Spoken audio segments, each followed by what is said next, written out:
Welcome back students. आज हम पढ़ेंगे कैरियर्स इन बायोलॉजी। कल हमने पढ़ा था लेक्चर नंबर 1 में हमने देखा था कि बायोलॉजी की डिवीजन्स एंड ब्रांचेस कौन कौन सी है। आज हम देखेंगे कि बायोलॉजी को एज अ कोर्स लेने के बाद हम कौन कौन से कैरियर्स को चूज़ कर सकते हैं। इसमें सबसे पहले आता है medicine and surgery. Medicine and surgery के लिए हमें मैट्रिक्स और एफएससी दोनों में बायो पढ़नी पड़ेगी। मेडिसिन क्या करती है? Deals with the diagnosis and treatment of diseases in human. Human में डिफरेंट टाइप्स के डिजीजेस, उनकी कॉज क्या है, उनको पहले डायग्नोज किया जाता है, उसके बाद उनको ट्रीट किया जाता है। सर्जरी में क्या किया जाता है? सर्जरी सिंपल मीन में ऑपरेट कह सकते हैं आप, कि जो बॉडी पार्ट्स काम करना छोड़ देते हैं, डिफेक्टिव हो जाते हैं, उनको रिपेयर किया जाता है, रिप्लेस या फिर रिमूव किया जाता है। For example, removal of stone through renal surgery. Surgery के थ्रू, ऑपरेशन के थ्रू किडनी से स्टोन्स को रिमूव करना। सेकेंड पे आता है transplantation of kidney, liver. Sometimes इंसान की बॉडी में ये दोनों चीज़ें काम करना छोड़ देती हैं, तो इनको रिप्लेस किया जाता है विद अ फंक्शनल वन। ऐसी ज़ाहिर बात है, डोनर्स के साथ जो मैच करेंगी वो वाली, तो उनके साथ उनको ट्रांसप्लांट कर दिया जाता है, चेंज कर दिया जाता है, और समटाइम्स रिमूव करना पड़ता है। ऐसे एग्जाम्पल इस तरह से भी ली जा सकती है कि ह्यूमन बॉडी में 2 किडनीज प्रेजेंट होती हैं। समटाइम्स एक किडनी काम करना छोड़ देती है और ह्यूमन बॉडी एक किडनी पे सर्वाइव कर सकती है, तो एक किडनी को रिमूव कर दिया जाता है। ये दोनों डिग्रीज मेडिसिन और सर्जरी के लिए एक कोर्स एमबीबीएस पढ़ना पड़ता है, और उसके बाद फर्दर स्पेशलाइजेशन के लिए स्टूडेंट्स अपने कैरियर का स्पेशलाइजेशन के लिए डिफरेंट सब्जेक्ट्स चूज़ करते हैं। नेक्स्ट है फिशरीज। फिशरीज जैसे कि नाम से पता चल रहा है, fisheries is related to fish. Fisheries professional degree है जिसमें फ़िश प्रोडक्शन के बारे में स्टडी की जाती है। पाकिस्तान में डिफरेंट डिपार्टमेंट्स हैं जहाँ पे फिशरी डिफरेंट प्रोफेशनल्स को हायर किया जाता है फिशरीज डिपार्टमेंट में। इनका काम क्या होता है? इन्होंने फ़िश प्रोडक्शन की क्वालिटी एंड क्वालिटी भी, खसूसियात भी, और नंबर ऑफ़ फिशरीज भी बढ़ानी होती हैं। ये बैचलर या मास्टर लेवल की ज़ूलॉजी के बाद भी इस डिग्री को अटेन किया जा सकता है, या फिर फिशरीज का स्पेशलाइज्ड कोर्स होता है वो भी किया जा सकता है। ज़ूलॉजी आपको पता है कि एनिमल की स्टडी होती है, ये बायोलॉजी की डिवीजन है, और फिशेज भी एनिमल की कैटेगरीज में ही आती हैं। The third career which we can choose is agriculture. Agriculture ज़राअत जैसे कि नाम से पता चल रहा है, ये डील करता है फूड क्रॉप्स के साथ and animals which are the source of food. यानी कि एक तो क्रॉप्स को ग्रो करना और दूसरे ऐसे ऐसे एनिमल्स को ग्रो करना जो फूड सोर्स हो सकते हैं, जैसे हेन्स, बैफलोज, काउस, ये as a food source use की जाती हैं। कैमल्स, तो इनको भी रेज करना एग्रीकल्चर में ही आता है। एक एग्रीकल्चर किसके लिए काम करता है? एक agriculturist for the betterment of crops. अब डिफरेंट क्रॉप्स हैं, वीट, राइस, मेज हो गया, उसके अलावा शुगर केन, ये सारी क्या हैं? क्रॉप्स हैं। इनकी बेटरमेंट के लिए, बेटरमेंट का क्या मतलब है कि एक तो इनकी क्वालिटी यानी कि यील्ड को इम्प्रूव करना, और दूसरी इनकी क्वांटिटी। एक तो यील्ड भी ज़्यादा हो और जो यील्ड हम ले रहे हैं वो अच्छी हो, उनकी उसकी लाइफ ज़्यादा हो। इसी तरह अगर एनिमल्स की बात करें, क्योंकि यहाँ पे एग्रीकल्चर में दो चीज़ें आती हैं, food crops and animals which are source of food. तो क्रॉप्स की भी क्वालिटी की बेटरमेंट करनी है, और animals like buffalo, cow, goats वगैरह जिनसे हम फूड लेते हैं उनकी भी बेटरमेंट के लिए काम करना। पाकिस्तान में ऐसी बहुत सारी यूनिवर्सिटीज़ हैं जो इन कोर्सेज़ को ऑफर करती हैं। आफ्टर हायर सेकेंडरी लेवल यानी कि एफएससी के बाद आप एग्रीकल्चर की डिग्री को चूज़ कर सकते हैं। पाकिस्तान में सबसे बड़ी यूनिवर्सिटी ऑफ एग्रीकल्चर फैसलाबाद है जो इसको ऑफर करती है। उसके बाद Punjab university, arid university, Bahauddin Zakaria university, ये भी इन कोर्सेज़ को ऑफर करती हैं एग्रीकल्चर को। Next one is the animal husbandry. Animal husbandry deals with the care and breeding of domesticated animals. एक तो वाइल्ड एनिमल्स होते हैं, फॉर एग्जांपल जो जिनको डोमेस्टिकेट नहीं किया जा सकता, लाइक लायन, टाइगर वगैरह। एनिमल हस्बेंड्री डील करती है ऐसे ऐसे एनिमल्स की रेयरिंग के ब्रीडिंग जिनको डोमेस्टिकेट किया जा सकता है। Care and breeding of domesticated animals, इनमें एग्जांपल्स आ जाती हैं कैटल, शीप, गोट वगैरह, hens, cows. Professional courses animal husbandry में भी ऑफर किए जाते हैं। आफ्टर एफएससी आप इसको अटेंड कर सकते हैं, और इसकी यूनिवर्सिटीज़ सबसे बड़ी जो है वो यूवास है, university of veterinary and horticulture and veterinary and animal sciences something, उसके इस तरह की एब्रीविएशन है यूआस। उसके बाद नेक्स्ट डिग्री है horticulture. Horticulture is deal with art of gardening. ये एग्रीकल्चर की एक सब ब्रांच कह सकते हैं कि इसमें हम गार्डनिंग के हवाले से नॉलेज दिया जाता है। For the betterment of existing varieties and production of ornamental plants and fruit plants. Basically horticulture में तीन चीज़ों को देखा जाता है, यहाँ पे दो चीज़ें मेंशन है, ornamental plants, vegetables and fruits. यहाँ पे वेजिटेबल्स मेंशन नहीं है, मेरी खुद डिग्री हॉर्टिकल्चर की है तो इसलिए मैं आपको बता रही हूँ कि इनमें मेनली तीन चीज़ों में इसको हॉर्टिकल्चर, एग्रीकल्चर मेन है, उसका आगे सब सब कैटेगरी हॉर्टिकल्चर, और हॉर्टिकल्चर को आगे मेन तीन डिवीजन्स में डिवाइड किया गया है, ornamental plants, fruit and vegetable production में। इसको भी हम एफएससी के बाद जब अगर हमने मैट्रिक एंड एफएससी में बायो पढ़ी होगी तो इसको एज अ मेजर कोर्स लेके चल सकते हैं। Next is the farming.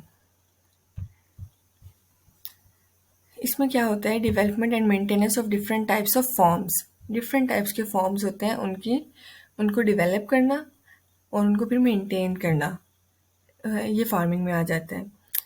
इसकी एग्जांपल क्या है, एनिमल ब्रीडिंग टेक्नोलॉजीज यूज़ की जाती हैं डिफरेंट फॉर्म्स में। अब देखिए एक एक एनिमल है, एक इंसान है, उसने कुछ एनिमल अपने घर पे रखे हुए और एक बाकायदा फॉर्म पे है। तो आपके ख्याल से ये किसकी प्रोडक्शन ऑफ मिल्क की बात करते हैं ज़्यादा होगी? जाहिर सी बात है जो फॉर्म पे है, जिनकी बाकायदा हर चीज़ का, फूड का, मेडिसिन का, हर चीज़ का प्रॉपरली ट्रीट किया जा रहा है, वहाँ की प्रोडक्शन ज़्यादा होगी। इसी तरह के पोल्ट्री, यहाँ ये होगी एग्जांपल एनिमल फॉर्म की, उसके बाद आ जाती है पोल्ट्री फॉर्म्स की। पोल्ट्री फार्म्स पे जो चिकन होता है विद इन 40 डेज वो इस काबिल हो जाते हैं कि उनको फॉर मीट पर्पज़ यूज़ किया जा सके। वो ये क्यों होता है, क्योंकि वहाँ पे उनको उनकी हर चीज़ का मेंटेन किया जाता है, उनकी फूड, उनकी हेल्थ को मेंटेन किया जाता है। फ्रूट फॉर्म्स में क्या होता है कि डिफरेंट टाइप के फ्रूट प्लांट्स लगाए जाते हैं और फिर उनके कुछ सालों बाद यील्ड ली जाती है। फार्मिंग को भी एज अ प्रोफेशनल डिग्री हम चूज़ कर सकते हैं आफ्टर हायर सेकेंडरी एजुकेशन। ये तीनों भी लाइक फार्मिंग, इसमें तीन कैटेगरीज आ गई, animal, poultry and fruit farms. तो इसको हम एनिमल हस्बेंड्री में, फिशरीज में या फिर एग्रीकल्चर में भी स्टडी कर सकते हैं। Next is the forestry. Forestry is the study of forest.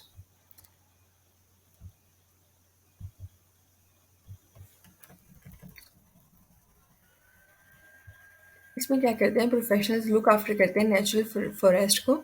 एक तो जो ऑलरेडी एग्जिस्ट करते हैं फॉरेस्ट, उनकी देखभाल करना और उसके अलावा न्यू फॉरेस्ट लगाना, जैसे छंगा मंगा। ये अब आप मुझे बताएंगे, पाकिस्तान में एक फॉरेस्ट है छंगा मंगा, ये नेचुरल फॉरेस्ट है या मैन मेड फॉरेस्ट है? मैन मेड का मतलब है जो इंसान ने खुद प्लांट्स लगाए हैं।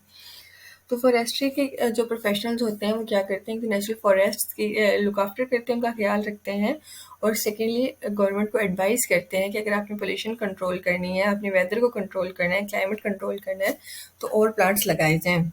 यानी कि उनको आर्टिफिशियल फॉरेस्ट या फिर मैन मेड फॉरेस्ट कहा जाता है। मैन मेड, यहाँ पे मैं लिख देती हूँ, man made.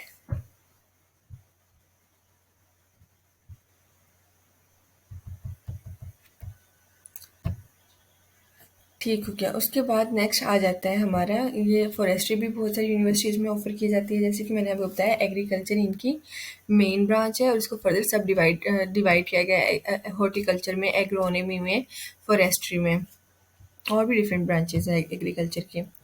Next is the biotechnology. ये लेटेस्ट प्रोफेशनल डिग्री है बायोलॉजी में। बायोटेक्नोलॉजी की हमने डेफिनेशन में पिछले लेक्चर में पढ़ा था कि use of living organisms for the welfare of human Mankind, यानी कि लिविंग ऑर्गेनिजम्स को ह्यूमन काइंड की बेनिफिशियल पर्पज़ के लिए यूज़ करना। तो इसमें बहुत सारी चीज़ें हैं, बहुत सारे लिविंग ऑर्गेनिजम्स को, माइक्रो ऑर्गेनिजम्स को यूज़ किया जा रहा है बेटरमेंट के लिए। इसकी मैंने आपको एग्जांपल दी थी कि डिफरेंट टाइप की मेडिसिन एक्सट्रैक्ट की जा रही हैं, उसके अलावा डिफरेंट टाइप के आप कह लें हार्मोन्स प्रोड्यूस करके डिफरेंट लिविंग ऑर्गेनिजम्स के अंदर क्रॉप्स की यील्ड को इंक्रीज किया जा रहा है। तो these are the examples of biotechnology, and biotechnology is a professional degree which we can attain after doing botany और zoology or after FSc with biology. Next topic is the Quran and biology. कि Quran and biology, biology is the branch of science and Quran हमारी एक religious book है, तो ये दोनों किस तरह से एक दूसरे के साथ इंटर रिलेट करती हैं। यहाँ पे बताया गया कि कुरान पाक में बहुत सारी जगहों पे हमें बताया गया लिविंग ऑर्गेनिजम्स के ओरिजिन के, लिविंग ऑर्गेनिज्म कैसे आए और उनके अंदर कौन से करेक्टरिस्टिक्स मौजूद हैं। अल्लाह ताला ने बहुत जगहों पे इसका इशारा दिया हुआ है। फॉर एग्जाम्पल, ये जो आयत है सूरह अंबिया वर्स 30 आयत नंबर 30 में अल्लाह ताला ने क्या कहा है, we made every living thing from water, हमने हर चीज़ को पानी से पैदा किया। अब आजकल साइंस क्या प्रूव कर रही है कि water make 60 to 70% of the protoplasm of all living organisms. इसमें प्रोटोप्लाज्म को मैं आप थोड़ा सा बता दूं, प्रोटोप्लाज्म क्या होता है। हम कहते हैं कि सेल सबसे छोटा है, सेल के अंदर, सेल मेम्ब्रेन के अंदर क्या होता है, साइटोप्लाज्म होता है, उसको भी प्रोटोप्लाज्म कहा जाता है। वो एक लिक्विड होता है जिसके अंदर डिफरेंट सेल ऑर्गेनेलिज प्रेजेंट होती है, माइटोकॉन्ड्रिया कह लें आप, न्यूक्लियस कह लें, गोल्जी एपरेटिस, ये सारी हम सेल ऑर्गेनेलिज अगले चैप्टर्स में पढ़ेंगे, वहाँ पे मैं आपको एक्सप्लेन करूँगी। ये सारी उस लिक्विड के अंदर प्रेजेंट होती है और वो लिक्विड की कंपोजिशन जो साइंटिस्ट ने बाद में एक्सप्लोर किया तो उनको पता चला है कि उसमें 60 to 70% वाटर प्रेजेंट होता है। तो अल्लाह ताला ने हमें बहुत साल पहले कुरान पाक के ज़रिए ये बता दिया कि हर चीज़ को अल्लाह ताला ने पानी से पैदा किया। ह्यूमन बॉडी के अंदर ब्लड है और ब्लड की कंपोजिशन भी अगर हम देखें तो उसके अंदर बहुत बड़ी अमाउंट में वाटर प्रेजेंट होता है। सेकेंड वर्ड है he made man from clay like a potter. उसके बाद यानी कि अल्लाह ताला ने इंसान को मिट्टी से पैदा किया। उसके बाद आ जाती है ये सूरह रहमान की वर्स 14 थी। उसके बाद सूरह अल मोमिनून में की वर्स नंबर 14 में कहा गया है, then fashion with a drop a cloth, then fashioned with the cloth a little lump, then fashioned with a little lump bones, and then clothed the bones with flesh। यानी कि सबसे पहले अल्लाह ताला ने इंसान को एक क्लॉट से पैदा किया। आगे आने वाले चैप्टर्स में हम पढ़ेंगे कि ये कौन से क्लॉट की बात हो रही है, किस तरह एक कतरे से एक नुतफे से अल्लाह ताला ने इंसान को पैदा किया है। उसके बाद उसको छोटा सा गोश्त का लोथड़ा बनाया, उसके बाद उसके अंदर हड्डियाँ पैदा की और फिर उन हड्डियों के ऊपर अल्लाह ताला ने गोश्त पैदा किया। ये पूरी अगर हम इसकी सीक्वेंस वाइज देखें तो इंसान के डेवलपमेंट में भी इसी तरह के स्टेप्स होते हैं। सबसे पहले फॉर एग्जांपल फर्टिलाइजेशन का जो प्रोसेस है, उसके बाद लिटिल लम्प बनता है और फिर उसके अंदर बोन्स आती हैं। With the passage of time ये सारी चीज़ें हम पढ़ेंगे। नेक्स्ट है सूरह अल नूर की वर्स नंबर 45, अल्लाह had created every animal from water. पहले इसको देखते हैं कि अल्लाह ताला ने हर एनिमल को पानी से पैदा किया। अभी मैंने आपको बताया कि ह्यूमन बॉडी, एनिमल बॉडी में ब्लड तो लाजमी प्रेजेंट होता है, तो ब्लड की कंपोजिशन ये अगर देख लें तो ब्लड के अंदर बहुत ज़्यादा अमाउंट में वाटर प्रेजेंट होता है।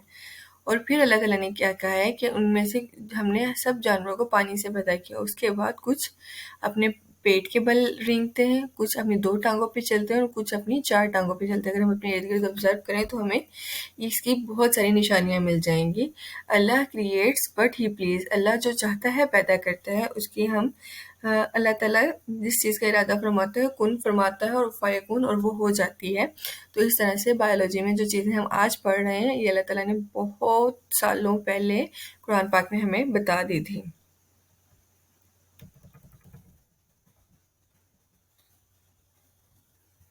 आज के लिए इतना ही। नेक्स्ट लेक्चर में हम मुस्लिम साइंटिस्ट के बारे में स्टडी करेंगे। अगर आपका कोई सवाल है तो आप कमेंट सेक्शन में पूछ सकते हैं। अल्लाह हाफ़िज़।